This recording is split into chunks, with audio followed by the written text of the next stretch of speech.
Hello everybody, Milerliteweight here, and this is actually a sniper gameplay from Monday Night Combat. Now this is a game on the 360 for $15 or 1,200 Microsoft points if you're interested. And this is a very team-based game. It is fairly fun at times, but it can be kind of frustrating. And I will do my best to go over all the different aspects of this game to help you guys with sniper gameplay if you're having trouble with it. I'm not the greatest with it, but I definitely get the job done. And that's definitely what's important, winning. In this game, it's not about kill-death ratio, it's not about individual performance, it's about the team. So I will do my best to explain how to play well as a team, even if you're not really communicating that well with the other players. So, to start off here, let's talk about just the class setup in general. When you select any sort of class between the 6 different classes that are available between assassin, support, gunner, tank, assault, and sniper. I think I mentioned all of them there. I won't go through them again.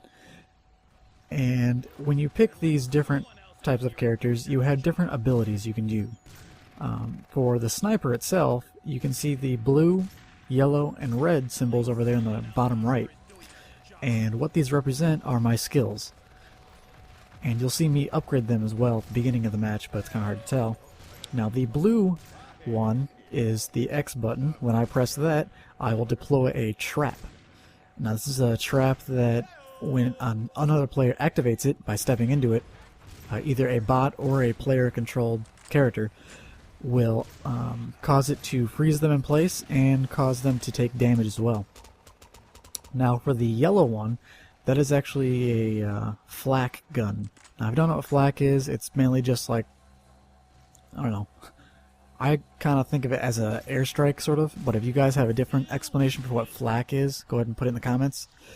I'd appreciate it. And I think many other people would too. But it's basically just like a sphere of damage. You don't walk into it when you see it up. It's a kind of an orange sphere that just kind of floats there and does damage to any bots or player characters that walk into it. That's the only way I think of it, and that's all you need to know. Now for that red one, that's actually grapple. Now this is a pretty standard thing except for the assassin, in that every red skill is going to be a grapple. Now if you're a sniper, I would suggest leveling up the damage that you do, which is the bottom tier when you look at the upgrade screen. Now there's me throwing a trap and flak, as you can see. Now when you're doing the whole upgrade thing, the bottom one will always correspond to how much damage you're doing. You will not see that. It is a passive thing. You can't activate it. It's just about when you actually upgrade it yourself. So as you can see right there, I just actually created bots. Now every class that you have will have their own specific bot type that they can make. Now the sniper is a scrambler. You create a scrambler bot. Now what this bot does is drains the skills of other players. Like as you can see on my character, the blue and the yellow and the red little symbols, they will not be able to use their skills when the scrambler is draining them.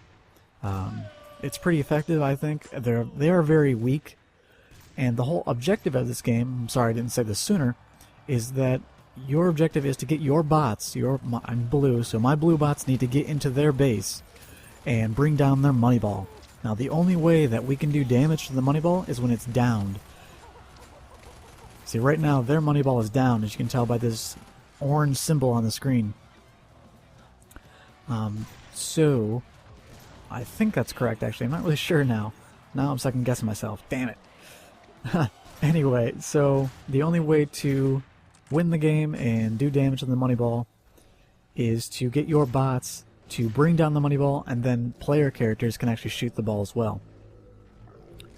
And these maps are very symmetrical, so it's really kind of balanced in terms of maps. There's only 4 maps that you can play on in terms of multiplayer, so that's kind of disappointing, but oh well. That doesn't really seem to be a big problem. And as you can see, there's huge bots as well. These jack bots are the biggest bots in the game, and they take a lot of damage. And I just got assassinated by a fucking assassin. That's kind of the frustrating point of this game, is that these assassins don't really play the objective. They're mainly just there to be annoying. They will go around the map cloaked, using their cloak ability, and will just assassinate every player they can find. Even if, you know, their team is getting destroyed, they don't care. All they want to do is assassinate people. Typically, you know, that's not for every person. Now, I do have an assassin gameplay I can show you guys, so if you're maybe interested in seeing how an assassin is played or how I played it to win the game, I will show you guys how to do that.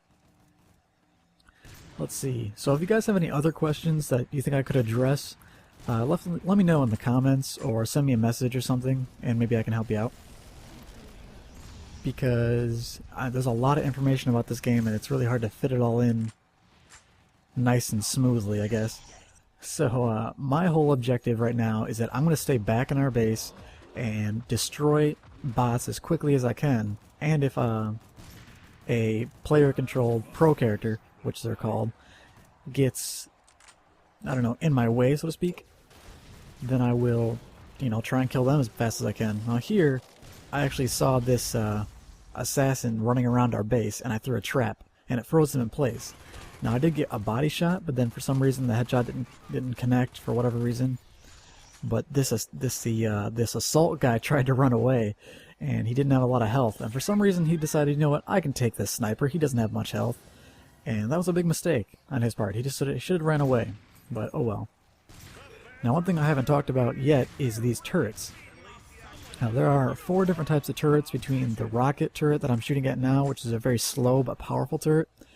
There is a laser turret, which is quite fast, but at the same time not very powerful, and it's very cheap as well to make, so it's kind of convenient for faster, weaker enemies like assassins if they aren't cloaked, and smaller bots, as you can see I just made there.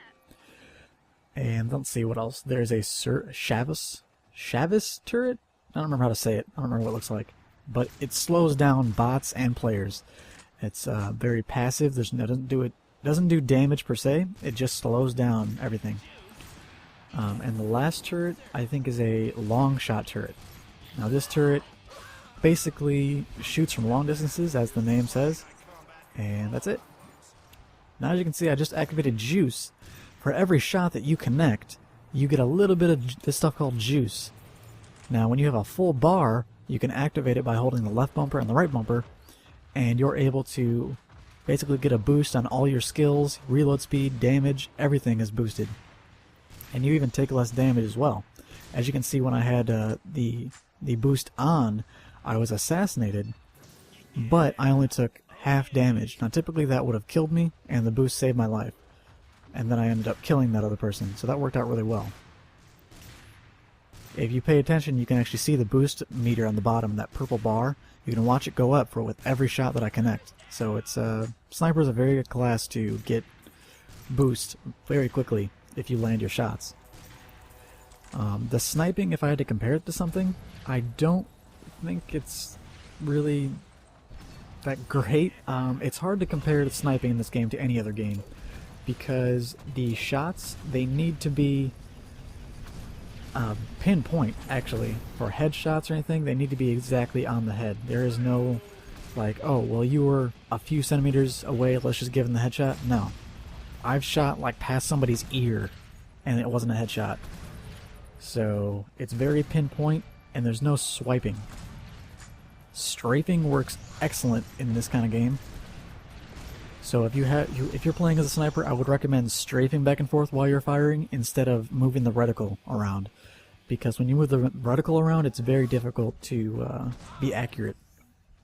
And as you can see here, I'm upgrading my different I want to say perks, but different abilities, my skills. And if you're starting out with the sniper, I would definitely recommend upgrading the damage first, and then upgrading your grapple if you have the money. Because the grapple, when it's leveled up to level 2, does this whole animation where it knocks the other player out of the level, which is really effective. As you can see right there, fuck you, get the hell out of here. For some reason that assassination, since it was from the front, actually, did not do enough damage to kill me, which allowed me to get a nice easy grapple and the easy kill. When an assassin comes behind you, you're almost always going to die if they leveled up their character at all. Now, if the assassin grabs you from the front, it does much less damage. So that means, you know, I survived and they died. Their whole problem with that was trying to get me from the front. They should have waited and got me from the back instead. Now let's see, what else can I talk about? Since I know, like, in my mind anyway, now I can see that they have a turret down and most of their players are in the middle. My whole objective here is to defend my bots as best I can and get them into that base, since I'm not an offensive character. The sniper rifle, the sniper class, is a defensive, more support class, because all my job is to just bang the fuck out of here. I love the grapple, sorry. Is to destroy the bots and let my bots work their way in as best as they can, because these bots can be really, really distracting for the other team. Because when they're in their base and the money ball's down, my bots will start jumping on their ball and just basically raping it, just humping it to death. And that's how you win.